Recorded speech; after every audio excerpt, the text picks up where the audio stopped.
Salut à tous, on se retrouve aujourd'hui pour faire l'avant-match de 3 OM, 26e journée de Ligue 1, un match à suivre ce dimanche à 17h sur Canal+, on va analyser tout ça dans l'avant-match. Comme d'habitude, n'oubliez pas de me donner votre prono, vous serez mentionné dans le prochain avant-match si vous avez trouvé le score exact. On commence avec ma compo, je vais partir sur un 4-3-3 comme contre Karabag, Lopez de retour au but, Lirola et Kolasinac sur les côtés, une charnière Saliba-Chalet-Tatsar, au milieu Camara en 6 avec devant lui Gendouzi et Pape Gueye. Pour le trio offensif, je vais opter pour Bakambu à gauche, Milik dans l'axe et Under à droite. Pas de Payet dans mon 11 parce que je trouve qu'il enchaîne trop et ça se voit un petit peu sur ses performances. Le faire rentrer à la 60e pour débloquer le match, pourquoi pas, mais faut aussi préserver sa forme physique si on veut le voir autant décisif qu'en début de saison. Que pensez-vous de cette compo? Est-ce que vous feriez d'autres choix? J'attends vos avis en commentaire. On commence par l'analyse de l'Estac qui vient un retour dans l'élite un peu plus compliqué que prévu. L'objectif c'est évidemment de se maintenir pour les hommes de Bruno Irl qui a remplacé Laurent Batles début janvier. J'étais un petit peu surpris parce que je trouve que Batles faisait du bon travail, mais bon dans tous les cas c'est un choix de leur direction. Actuellement 17ème dans un bas de classement très resserré où toutes les équipes sont au coude à coude, l'Estac est l'équipe qui compte le plus de défaites du championnat. Seulement 22 buts marqués, 40 encaissés, l'équipe est en plein doute et on le sait, dans ces situations de lutte pour le maintien, chaque point va compter dans le sprint final et on peut s'attendre à voir 3 défendre le plus solidement possible pour tenter d'arracher un nul. Sur leurs 5 derniers matchs, ils ont battu Montpellier chez eux 1-0, mais après c'est une série de 4 matchs sans victoire, défaite à Angers 2-1, nul à domicile contre Metz 0-0, lourde défaite à Brest 5-1 et lors du dernier match, défaite 4-1 à Rennes. La dynamique est pas bonne, mais ils voudront à tout prix redresser la barre. C'est évidemment pas l'équipe que je trouve la plus séduisante sur le papier, mais il y a quand même des joueurs qui sortent du lot. Pense à Issa Kaboré qui a été très bon avec le Burkina Faso à la CAN,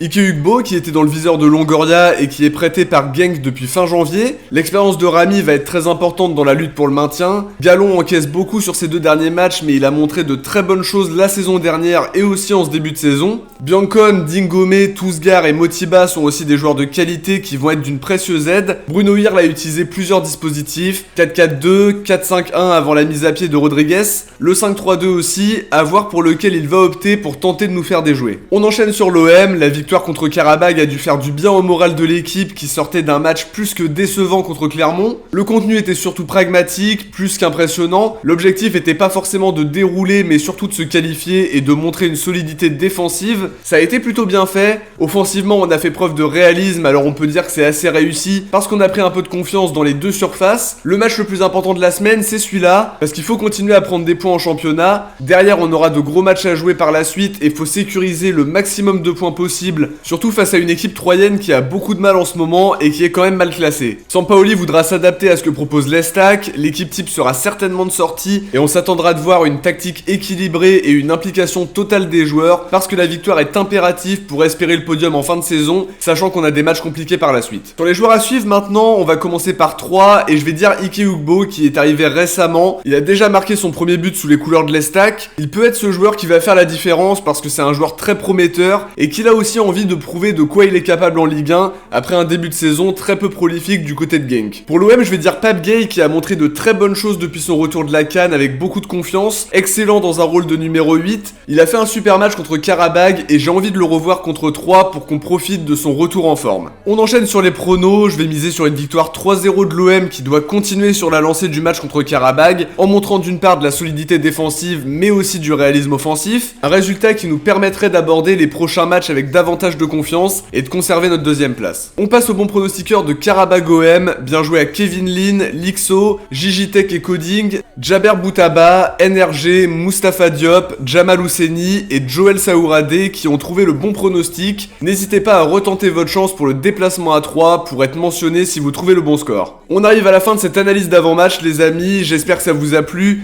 N'hésitez pas à liker mais aussi de vous abonner pour suivre l'actualité de l'OM avec moi. Je vous invite aussi à me rejoindre sur mes réseaux sociaux, Twitter, Insta, Facebook et mon serveur Discord, vous trouverez tous les liens dans la description. On se retrouve très vite pour analyser ce 3 OM en espérant les 3 points pour consolider notre deuxième place. Bon week-end à tous, ciao, portez-vous bien et surtout allez l'OM.